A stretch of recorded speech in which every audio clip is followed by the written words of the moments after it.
Hey guys, welcome back to my YouTube channel. तो आज की वीडियो में अपन जानेंगे कि खाली अपन 3 लाइन का कोड लिख के अपन किसी भी वेबसाइट को स्क्रैप कैसे कर सकते हैं। अपन को वेबसाइट स्क्रैप करने की जरूरत कब पड़ती है? जब कोई वेबसाइट अपन को एपीआई नहीं देती है, तब अपन के पास लास्ट ऑप्शन बचता है कि अपन किसी भी वेबसाइट को स्क्रैप कर ले, ठीक है।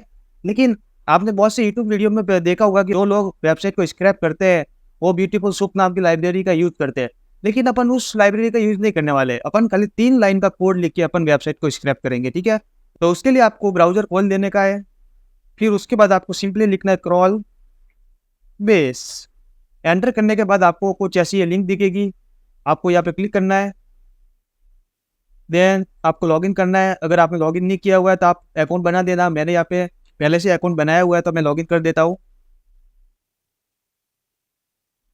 ठीक है, तो आपको लॉगिन करने के बाद कुछ ऐसा इंटरफेस दिखेगा। तो इसमें आपको क्या करना है कि जो यहाँ पे स्क्रैपर एपीआई लिखा है यहाँ पे आपको क्लिक करना है। देन आपको यहाँ पे डॉक्यूमेंटेशन पे आना है। तो डॉक्यूमेंटेशन पे आने के बाद आपको जो यहाँ पे द क्रॉलिंग एपीआई मिनट्स लिखा है यहाँ पे क्लिक करना है। फिर आपको थोड़ा स्क्रॉल डाउन करना है। फिर यहाँ पे आपको एक नॉर्मल टोकन दिखेगा, ठीक है। इसको आपको सिंपली कॉपी कर देना है। तो मैं आपको इस वेबसाइट के बारे में कुछ बताना चाहूँगा। इस वेबसाइट की मदद से आप किसी भी वेबसाइट को स्क्रैप कर सकते हैं।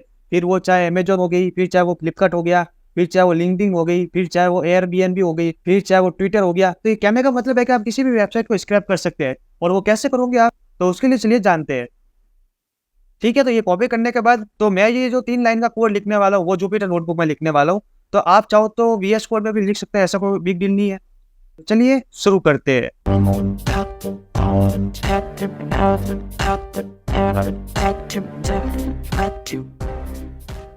ऑलराइट गाइस, अपन जुपिटर नोटबुक में आ गए हैं। तो आप यहाँ पे देख रहे होगे कि मैंने कुछ 2 लाइनें यहाँ पे इंपोर्ट की है, तो उसके बारे में आपको ज्यादा नहीं सोचना है। आपको मैं ये कोड दे दूंगा, सिंपली आपको कॉपी पेस्ट कर देना है और ना आपको ये लाइनें याद करने की कोशिश करनी है। तो जो ये मैं 3 लाइन लिखने वाला हूँ आपको खाली ये याद रखनी है। तो सबसे पहले अपन एक यूआरएल नाम का वेरिएबल बना देते हैं। फिर अपन यहाँ पे लिखते हैं कोड प्लस QUOTE_प्लस देन ये ब्रैकेट। तो इस ब्रैकेट के अंदर आप उस लिंक को डालोगे जिस वेबसाइट को आप स्क्रैप करना चाहते हैं, ठीक है। फॉर एग्जाम्पल अपन अमेजोन को लेते हैं, amazon.in और यहाँ पे लिखते हैं आईफोन, ठीक है। तो अपन इस वाले ये जो पेज है आपको दिख रहा है, अपन इसको स्क्रैप करने वाले हैं। तो आपको सिंपली ये वाली जो लिंक है इसको कॉपी करनी है और फिर आपको यहाँ पे पेस्ट कर देना है, ठीक है। तो इसके बाद अपन एक और वेरिएबल बनाते हैं, आप कोई भी नाम दे सकते हैं। मैं यहाँ पे हैंडलर दे रहा हूँ, ठीक है। इजिकल टू यूआरएल ओपन और फिर आपको ब्रैकेट लगा देने हैं। तो इस ब्रैकेट के अंदर आपको क्या लिखना है, तो उसके लिए आना पड़ेगा आपको यहाँ पे। यहाँ पे जो आपने टोकन कॉपी किया था उसका यूज अपन थोड़ी देर बाद करेंगे। अपन फिलहाल में अपन इसको वेबसाइट को थोड़ा स्क्रॉल करते हैं ऊपर और फिर यहाँ पे आपको एक लिंक दिखेगी ये वाली। आपको इसको पूरा कॉपी पेस्ट नहीं करना है, आपको खाली यहाँ से लेके ये टोकन इजिकल टू तक कॉपी पेस्ट करना है, ठीक है। अगर आपको नहीं दिख रहा हो तो मैं जूम कर दूँ, यहाँ तक कॉपी पेस्ट करना है। फिर इसको कॉपी करना है। फिर वापस अपन जुपिटर नोटबुक में आते हैं और इसको यहाँ पे पेस्ट कर देते हैं, ठीक है। यहाँ पे पेस्ट कर दिया। उसके बाद आपको वापस आना है यहाँ पे और फिर जो आपने ये टोकन कॉपी किया था उसको फिर यहाँ पे पेस्ट करना है इसके आगे, ठीक है। इतना करने के बाद आपको यहाँ पे एंड लगाना है। मैं थोड़ा जूम कर देता हूँ, ये वाला एंड लगाना है। फिर यहाँ पे आपको लिखना है यूआरएल, फिर इजिकल टू, फिर प्लस ये जो अपन ने यहाँ पे वेरिएबल दिया था यूआरएल, ये यहाँ पे आपको लिखना है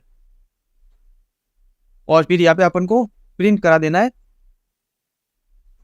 हैंडलर डॉट रीड, फिर ये 2 ब्रैकेट, फिर डॉट डिकोड, फिर ब्रैकेट और फिर यहाँ पे इस ब्रैकेट के अंदर आपको लिखना है UTF-8, ठीक है। ये लिखने के बाद अपन इसको करते हैं रन और ये यहाँ पे एरर आ गया क्योंकि अपन ने यहाँ पे ब्रैकेट नहीं लगाया। तो वापस इसको करते हैं रन और अब ये कोड रन हो रहा है अमेजोन पे। ये जो वेबसाइट है यहाँ पे ये डेटा को हिट कर रहा है, तो आपको थोड़ी देर वेट करना है, ठीक है। ऑलराइट गाइस, इंतजार की घड़ी खत्म हो गई है और अपना ये कोड रन हो गया है। लेकिन ये थोड़ा सही नहीं है, ये मतलब ये पूरा एक HTML फॉर्मेट नहीं है, ठीक है। तो इसके लिए आपको क्या करना है, इसके लिए आपको यहाँ पे करना है जो यहाँ पे जो एंड लिखा हुआ है यहाँ पे क्लिक करना है और फिर यहाँ पे आपको लिखना है and pretty is equal to true और फिर आपको यहाँ पे रन करना है। तो वापस ये डेटा को हिट कर रहा है तो थोड़ा आपको वापस इंतजार करना है। तो ये अपना कोड रन हो गया है, लेकिन आप देखोगे कि कुछ ज़्यादा फर्क नहीं आया। क्यों नहीं आया है? तो इसके लिए आपको क्या करना है कि यहाँ पे आना है वेबसाइट में, और यहाँ पे जो क्रॉलिंग एपीआई लिखा है यहाँ पे आपको क्लिक करना है, और फिर थोड़ा नीचे आना है, फिर यहाँ पे आपको डेटा स्क्रैपर दिखेगा, ठीक है। तो यहाँ पे क्लिक करने के बाद अब आपको जिस भी वेबसाइट को स्क्रैप करना है उसके लिए आपको पैरामीटर देने पड़ते हैं, ठीक है। तो अपन इस वीडियो में अमेजॉन को स्क्रैप करने वाले थे, तो अपन इस वाले पैरामीटर को यूज करेंगे। लेकिन अगर आप अमेजॉन के कोई, जैसे कि ये प्रोडक्ट है, तो इस प्रोडक्ट की अगर डिटेल को आपको स्क्रैप करना है तो आपको ये वाला पैरामीटर देना पड़ेगा। अगर आपको अमेजॉन की जो ऑफर की जो लिस्टिंग होती है उसको स्क्रैप करना है तो आपको ये वाला पैरामीटर देना पड़ेगा। और अगर आपको अमेजॉन पे जो भी प्रोडक्ट है उनका जो भी रिव्यू का आपको डेटा स्क्रैप करना है तो आपको ये वाला पैरामीटर देना पड़ेगा, ठीक है। सेम फॉर गूगल के लिए तो आपको खाली गूगल एसईआरपी लिखना है। तो अगर आप फेसबुक का डेटा स्क्रैप करना चाहते हो तो आपको ये वाले सब पैरामीटर देने पड़ेंगे। लेकिन ये पैरामीटर आप दोगे कैसे, तो चलिए जानते हैं। तो उसके लिए आपको वापस आना है जुपिटर नोटबुक पे, और फिर आपको जो यहाँ पे एंड दिख रहा है, ठीक है, तो यहाँ पे वापस आपको एंड लगाना है और लिखना है स्क्रैपर इजिकल टू, और अपन को अभी फिलहाल में ये वाला पैरामीटर देना, ठीक है, अमेजॉन डैश एसईआरपी। तो यहाँ पे आने के बाद अपन लिखते हैं अमेजॉन डैश एसईआरपी, और आपको रन कर देना है। अगेन आपको वापस थोड़ा वेट करना पड़ेगा। तो गाइस अपन ने थोड़ी यहाँ पे गलती कर दी थी। आपको क्या करना है, जो स्क्रैपर लिखा है आपको यहाँ पे डबल पी नहीं लगाना, खाली एक सिंगल पी लगाना है, ठीक है। उसके बाद आपको वापस रन करना है। ऑलराइट गाइस, अपना जो ये कोड था वो भी रन हो गया है। तो यहाँ पे आप देख रहे होंगे कि ये जो अपना डेटा आया है वो जेसन के फॉर्मेट में आया है, ठीक है। तो यहाँ पे आपको क्लियर दिख रहा है कि जैसे कि ये प्रोडक्ट है, जैसे कि पहला प्रोडक्ट ये वाला प्रोडक्ट है Apple iPhone 15 128 GB black colour, इसकी प्राइस ये, करेंसी ये 4.5 आउट ऑफ 5 स्टार। तो ठीक है, ये अपना पास डेटा आ गया है। अपन ने 3 लाइन में अमेजॉन का जो ये वाला डेटा था, ये वाला, इसको अपन 3 लाइन में स्क्रैप भी कर दिया है। तो बस आज के लिए बस इतना ही। आई होप गाइस आपको ये वीडियो पसंद आई होगी। तो चलिए मिलते हैं आपसे नेक्स्ट वीडियो में।